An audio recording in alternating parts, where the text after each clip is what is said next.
So probably from when we were young, to be honest with you.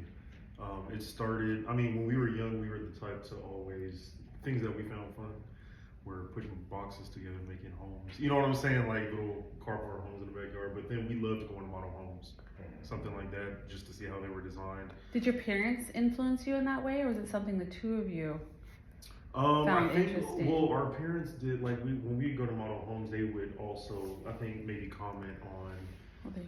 the decor and just how nice it would be, or changing up the look of their homes. And I think, I don't know, that just stuck.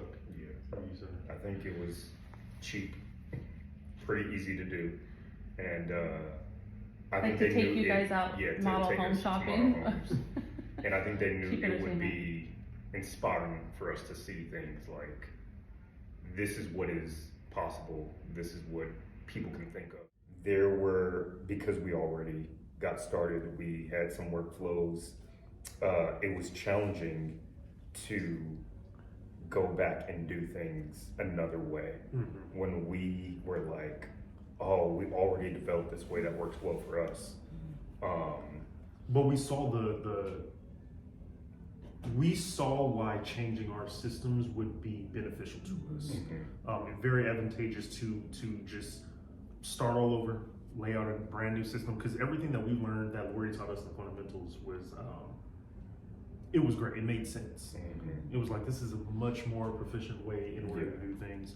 And it taught us time management. We knew time management was important, but my goodness, you know, the other has fallen short in an area. And so we're like, hey, this is what I've noticed. This is what I can offer to help. What do you need help in this space? And so that's something that I believe we did back and forth. He probably was definitely there for me more than I was able to be there for him in a lot of ways. But I think that's why we work so well together. That's why we started the business together, because we can recognize that in one another and really kind of encourage each other and push one another forward, for sure. How do your skills complement each other in your business? I think the good thing about growing up together, right, being brothers, we understand one another's styles, right? We understand, we were both visually attracted to a lot of the same things, but we just approach it in a different manner, which I think is great, because I think that's what helps us, you know, build. But Anthony is so good at colors, details. He's very innovative, right?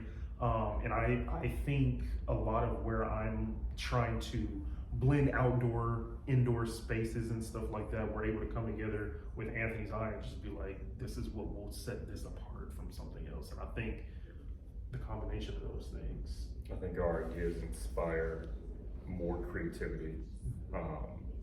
It definitely helps us consider different ways to accomplish something that we have not seen or done before ourselves. I think the more, put yourself in a space that will breed creativity, whatever that is for each person, but be in that and have fun with it. I think the more fun you have, the more creative you're gonna end up being. So just make sure you're not in that stressful state. You know? Have fun, enjoy it, and take ownership of what you have done and what you are doing. And I think we often think of that in a negative sense. We can be so hard on ourselves, but I think people often neglect to take ownership of the things that they have done well and what they have accomplished, and letting that inform them and inspire them and help them move forward. And instead of thinking of like, oh, I made this mistake, thinking I avoided doing things together. Whenever we thought of things, we would always include each other and collaborate. And so from there, we were just like, why wouldn't we do this together? You know, I think